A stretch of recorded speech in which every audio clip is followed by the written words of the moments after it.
Cette vidéo est une spéciale dédicace à ma nièce Anne-Charlie. Ça n'a aucun lien, sauf qu'elle m'a demandé de lui faire aujourd'hui une spéciale dédicace en disant que c'était ma nièce préférée.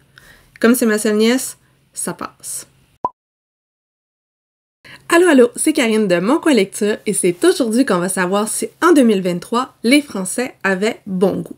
Cette fois-là, c'est juste des Français, donc je me ferai pas ramasser dans les commentaires. Du moins, je pense que c'est juste des Français. Bref, bienvenue dans la deuxième partie de ma série de vidéos « Je lis les favoris de ». Il y a quelques semaines, je vous présentais une longue vidéo où je vous montrais plusieurs booktubers avec qui j'ai des goûts en commun. Je commentais ce que j'avais lu en commun avec eux et je me choisissais 2 ou 3 titres à peut-être lire dans leur liste. Aujourd'hui, là, je me reconnais pas. Sérieux, c'est anormal. J'ai lu tous les Québécois, et là, je suis rendue à lire les Français. J'en ai lu 5, il m'en reste 5, mais on est début février. L'année passée, j'ai fini en décembre. Bref, j'ai pas fini encore, hein. Ouais, j'ai pas fini. Si ce type de contenu-là vous intéresse, vous pouvez liker la vidéo, ou vous pouvez aller voir les autres vidéos que j'ai faites l'année dernière, ou encore la semaine passée, où je lis les favoris de certains de mes amis booktubers québécois. On va y aller, je vais vous présenter les livres que j'avais auto-sélectionnés pour moi-même. Ensuite, vous allez voir un petit extrait, si je les retrouve, des booktubers en question qui en parlent, et finalement, mon avis. Première booktubeuse que j'avais sélectionnée, c'est Jeanne au Solive. Et dans sa liste, il y en avait plusieurs qui me tentaient. Je vous avais dit que je lirais peut-être Sorrowland de River Solomon, une auteuresse que je n'ai jamais lue mais qui m'intéresse vraiment beaucoup. L'insoutenable légèreté de l'être de Kundera ou All's Well de Mona Awad, dont j'avais beaucoup aimé Lapin. Je vous laisse avec Jeannot vous parler du livre que j'ai choisi. Tout est bien de Mona Awad, c'est le premier que j'ai lu d'elle cette année et j'ai lu ses 3 livres, donc vraiment il y a eu une envie en tout cas d'explorer l'œuvre de cette autrice.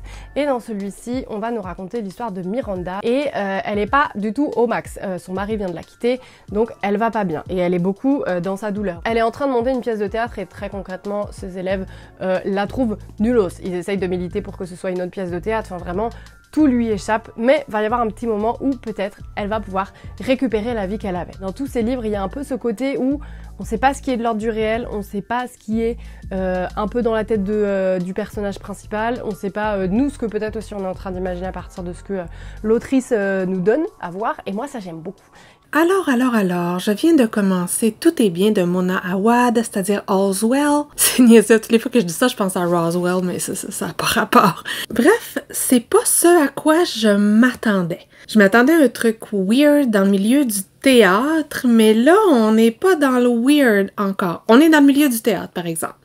Mais ça parle de douleurs chroniques. Je savais, mais là, pour l'instant, ça parle juste de douleurs chroniques, puis j'ai lu une 60aine de pages. Et j'avoue que c'est quand même un peu long comme entrée en matière, surtout que, et là, c'est sûrement ça que l'autrice voulait, là, à lire ce récit-là, on ressent la douleur, on ressent les situations de handicap, ça va jamais bien, chaque petit mouvement est difficile, et la façon dont réagit son entourage, c'est comme n'importe quoi. C'est comme les gens la croient, mais pas tant, en fait. C'est peut-être dans sa tête aussi, tu sais. Peut-être qu'elle l'exagère un petit peu.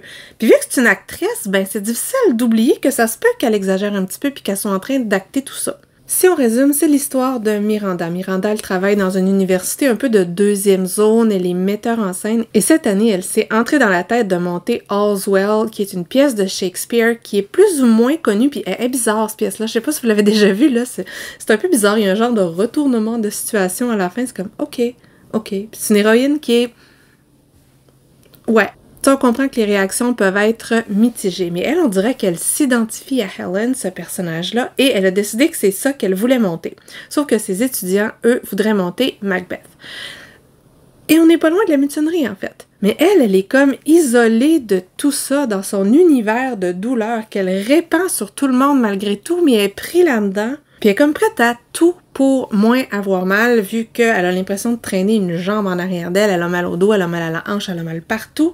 Sauf que sur le MRI, ça a l'air pas si pire que ça. Elle a vu toute une série de docteurs, dont Matthieu, Marc, Luc et Jean. Ça, c'est comme les 4 évangélistes. Mais il y a personne qui semble être capable de faire quoi que ce soit pour elle. Et ça, là, on le ressent dans l'écriture, on le ressent comme lecteur. C'est lourd, c'est pesant, c'est pas une lecture qui se lit rapidement.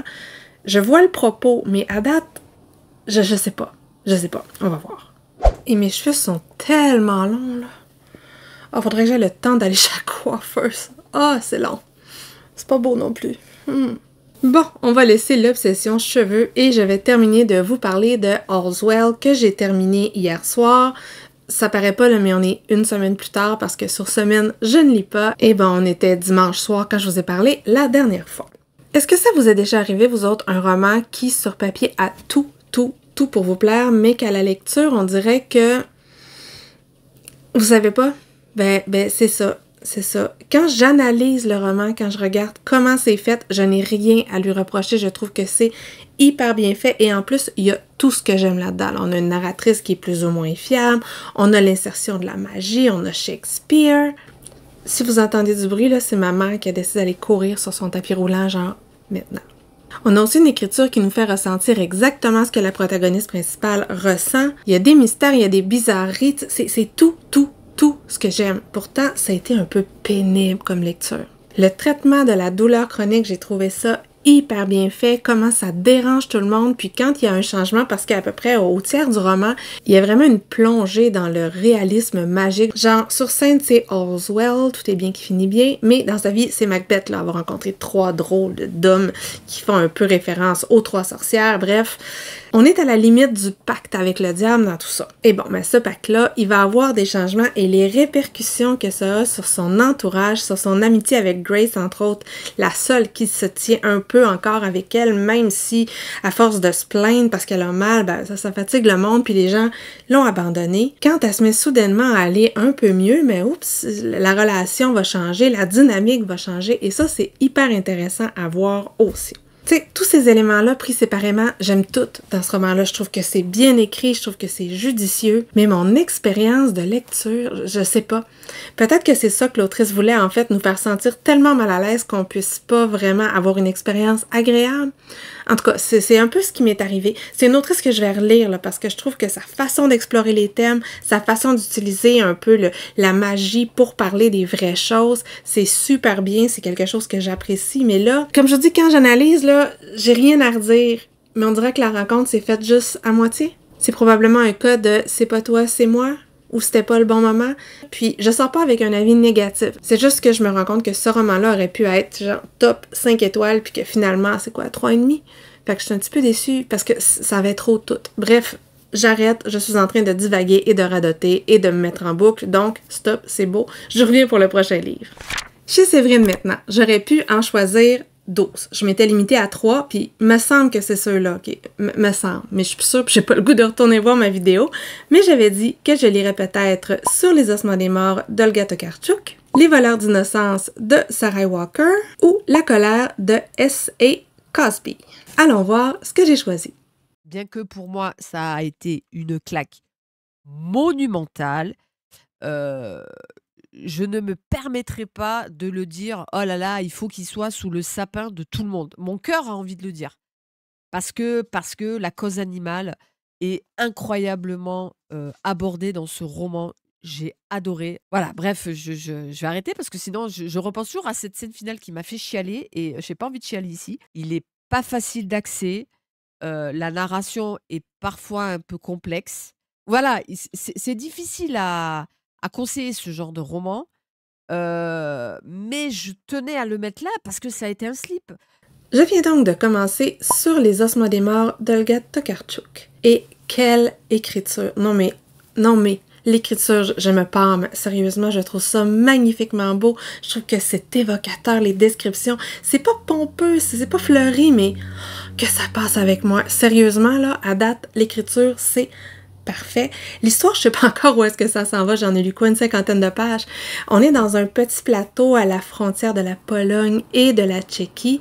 Et sur ce plateau-là, il y a un petit hameau de 7 personnes. Et l'hiver, il y en a juste 3, c'est-à-dire notre personnage principal, son voisin immédiat et un autre qui s'appelle Grandpied. Et tout de suite au début du roman, le voisin vient la voir parce qu'il dit « Écoute, Grandpied est mort ». Alors ils partent. Ils s'en vont chez Grandpied et ils découvrent que oui, en effet, il est décédé.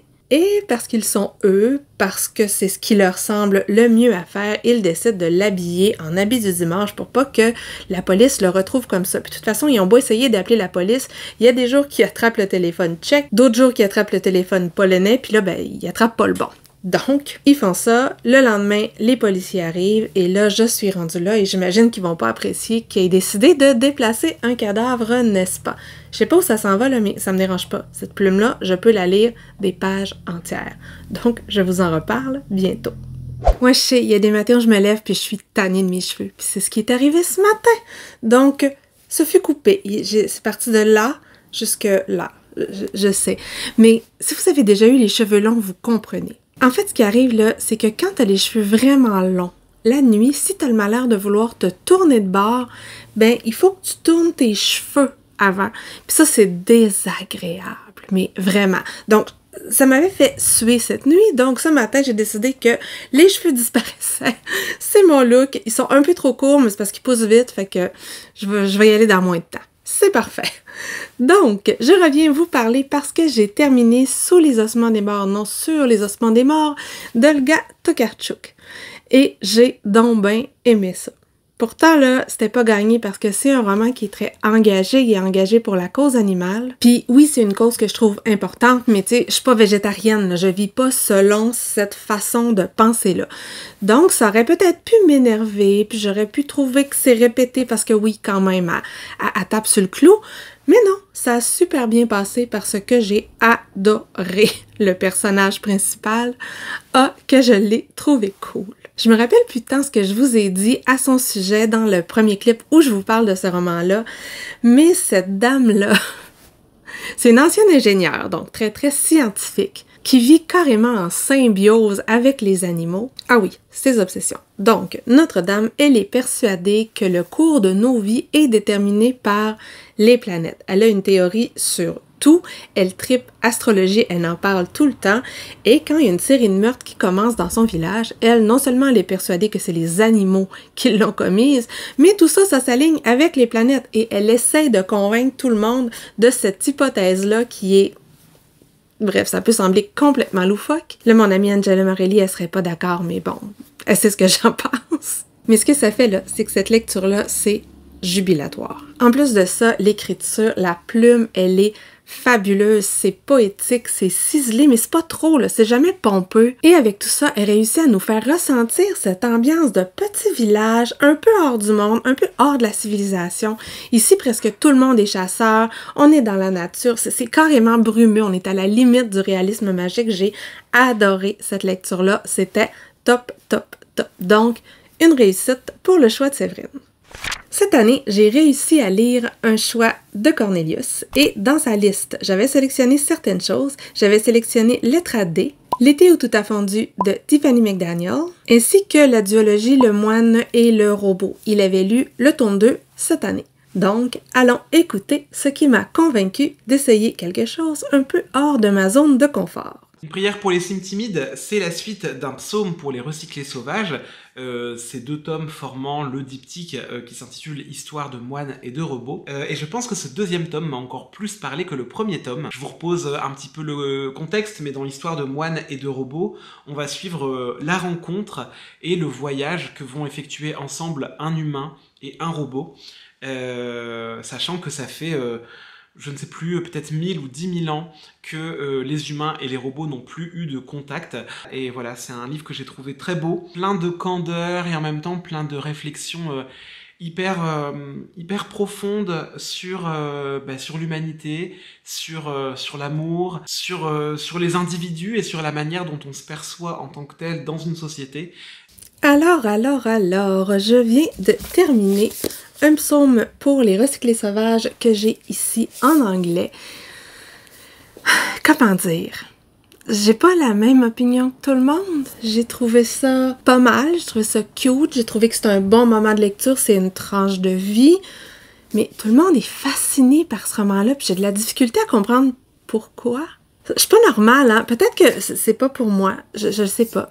Bon, Cornelius, lui, a lu le deuxième cette année. Je vais le lire maintenant. Je l'ai. Parce que si je le lis pas maintenant, c'est sûr que je retomberai pas là-dedans. Là. C'est clair. On est dans la quasi fantasy et dans cet univers-là, la catastrophe écologique, elle a eu lieu et en même temps, tous les robots, toutes les machines sont devenues conscientes et il y a eu un pacte qui a été fait. Ils ont quitté le monde des humains. Ça fait des centaines d'années de ça. Je me rappelle plus exactement combien, mais ça fait ben longtemps. Et depuis ce temps-là, il n'y a plus jamais un robot et un humain qui se sont parlé. Notre personnage principal qui est ici, c'est un moine du thé.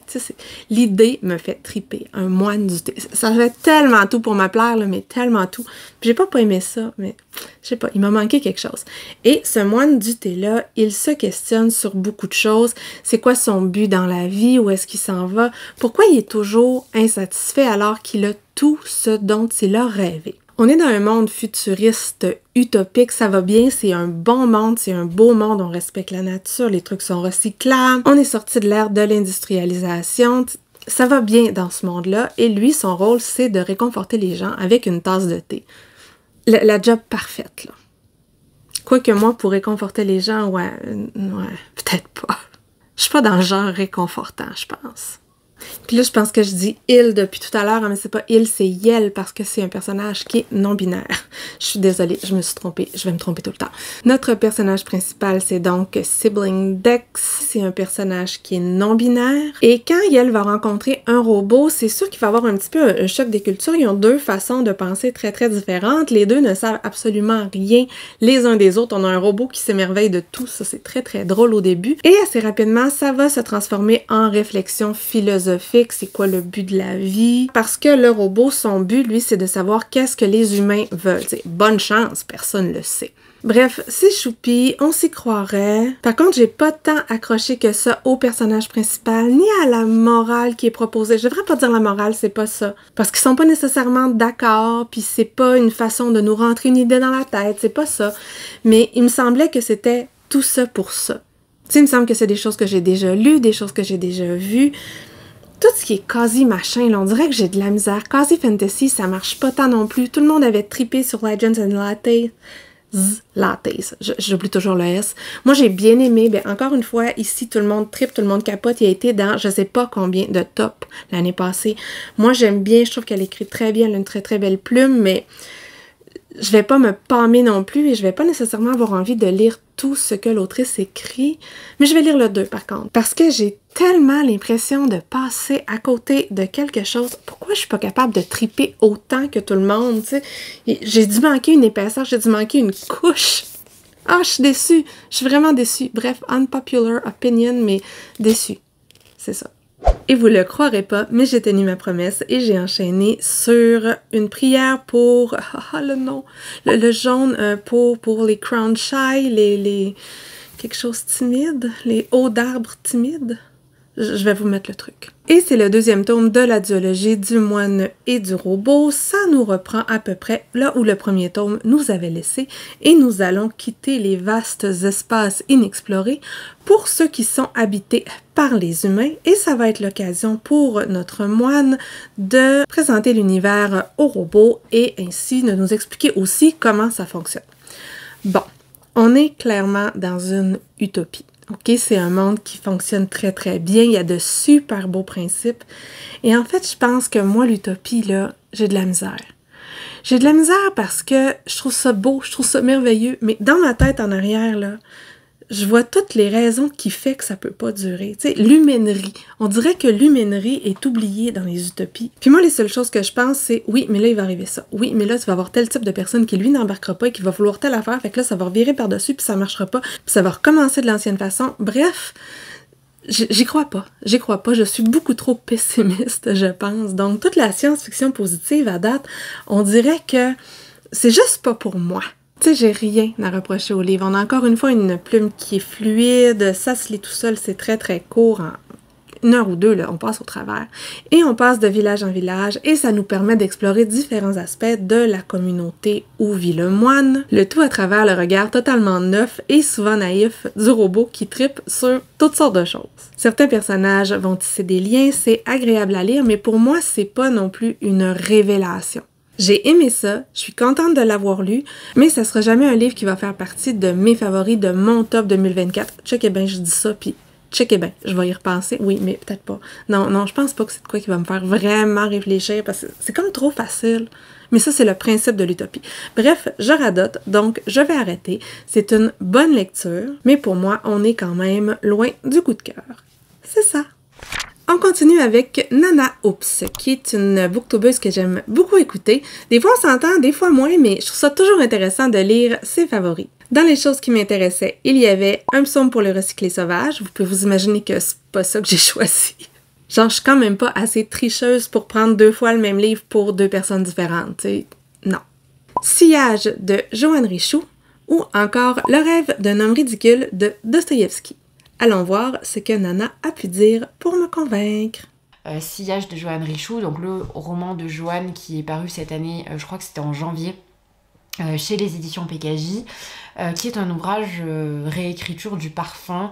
Donc là, on va retrouver des thématiques chères à Joanne, comme toujours, avec beaucoup de descriptions très sensorielles, avec énormément de passages, je dirais, qui sont assez mystiques finalement.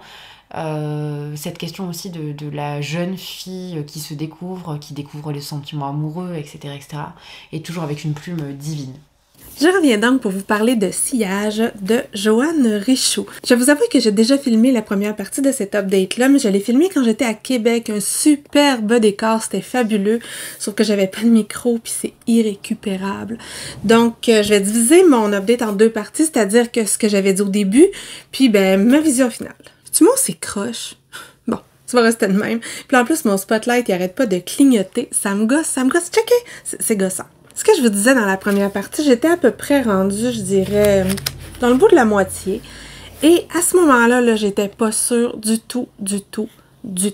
En fait, on m'avait présenté ce roman-là comme une réécriture du parfum, mais moderne, à Paris, de nos jours. Et au départ, ben, j'avais une jeune fille qui arrivait de sa campagne et qui arrivait à Paris pour travailler dans une boutique de parfumerie et qui découvrait Paris. Donc au départ, c'était à peu près ça qu'on avait et ça ressemblait à un roman jeune adulte, tout ce qu'il y a de plus banal. Donc j'étais vraiment déçue. En plus de ça, il y a eu un drôle d'addon pendant cette fin de semaine-là.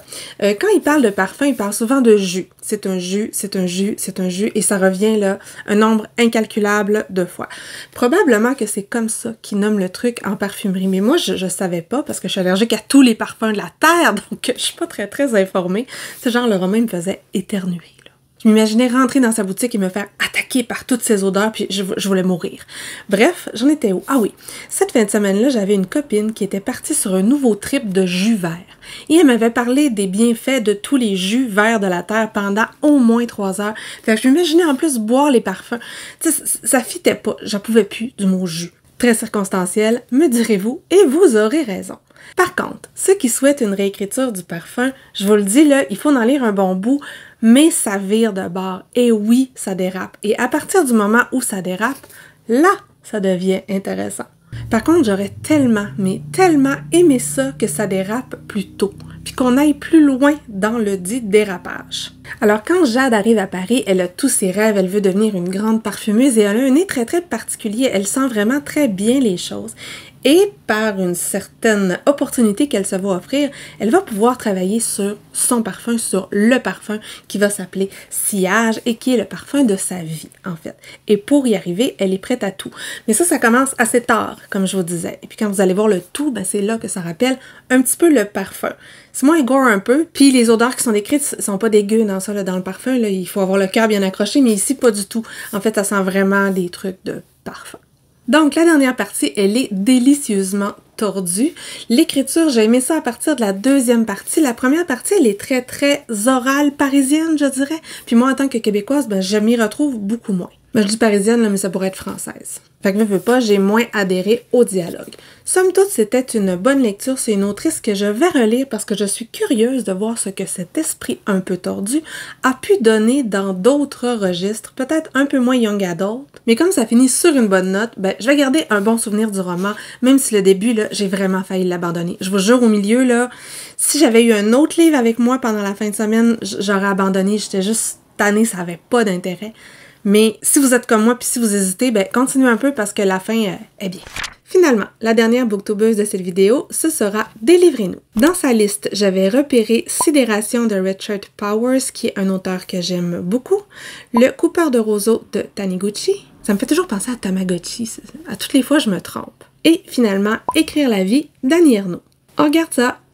Cooper de Roseau, donc c'est un petit récit pas très long qui fait je crois une petite centaine de pages et qui parle en fait d'une femme qui a une influence très étrange sur les gens.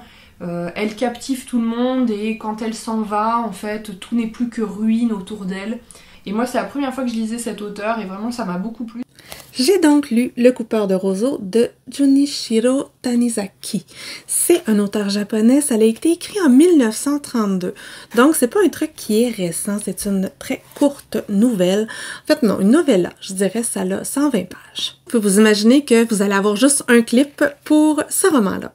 Vous remarquerez que je l'ai appelé nouvelle, roman et novella, tout ça en l'espace de 9 secondes. Qui d'autre que moi aurait pu réussir ça? Le premier mot qui me viendra en tête pour vous en parler, c'est que c'est très, très japonais, ok? On est clairement dans la littérature japonaise. C'est un moment qui est contemplatif, qui est divisé en 2 parties. La première partie, on a notre personnage principal qui va décider d'aller marcher, d'aller visiter un temple. Et je dois vous avouer que pendant toute cette première partie-là, je me demandais un petit peu où ça s'en allait. C'est beau, c'est des instantanés de vie, on voit le paysage prendre forme devant nous. Et dans tout ça, l'auteur va imbriquer des bouts de poèmes, des bouts de mythologie populaire. Bref, ça nous permet de comprendre où est-ce qu'on s'en va. Au départ, j'aimais bien, mais j'étais pas non plus pâmée. Par contre, la deuxième partie, c'est tout ce que j'aime en littérature japonaise. Donc, le personnage va rencontrer un autre homme et ils vont commencer à boire au clair de lune parce qu'il y a un truc de mythologie sur la lune. Et cet homme-là, vu qu'il a bu un peu, vu que l'atmosphère est un peu fantasmagorique, il va lui raconter une histoire, son histoire à lui, celle de son père, et d'une mystérieuse femme de qui il était tombé éperdument amoureux. Mais c'est un amour qui était pas possible, elle restait distante, mais pas tant. Bref, c'est cette histoire-là qui va nous être racontée et cette partie-là, là, j'ai trouvé ça tellement beau, tellement fluide, tellement fascinant, tellement japonais. Puis la fin aussi. La fin aussi, là, je vous en parlerai pas, mais c'est... On pouvait pas s'attendre à d'autres choses. C'est donc un double voyage dans le temps. On se promène dans les mythes de l'époque, dans la culture de l'époque, l'histoire qui nous est racontée. Il y a un vrai souffle dans tout ça, c'est mystérieux. On se demande vraiment qui est Oyu, cette femme qui a vraiment ensorcelé le père du personnage. On dit là-dedans qu'elle est perverse et inaccessible. Perverse, je dirais pas. Inaccessible, oui, mais c'est ça. Il faut avouer que les relations sont tordues. Ouais, les relations sont tordues, mais... Ah, j'ai aimé ça. La deuxième partie, là, j'ai trouvé ça super beau. J'aurais mis un 5 étoiles à la deuxième, mais comme la première était plus moyenne, je suis allée avec une moyenne. J'ai beaucoup aimé ça. C'est un auteur que je vais clairement relire, surtout que je vais au Japon bientôt, donc attendez-vous à m'entendre parler de littérature japonaise sur cette chaîne. D'ailleurs, je prends les recommandations. Alors voilà, c'est tout pour cette vidéo. J'en reviens pas encore que j'en ai 2 de faites au début de février. C'est fou. Alors, dites-moi tout. Est-ce que vous auriez fait les mêmes choix que moi? Est-ce qu'il y a des choses là-dedans qu'il faut absolument que je lise parce que là, je manque un truc? Si vous avez le goût de dire quelque chose, de m'encourager, mais que vous savez pas quoi dire, vous pouvez me mettre un petit emoji fleur comme mes boucles d'oreilles en forme de fleur ici. Sur ce, je vais vous inviter à vous abonner à ma chaîne si ce n'est pas déjà fait. Je vais vous souhaiter une bonne fin de journée, de bonnes lectures et à la prochaine!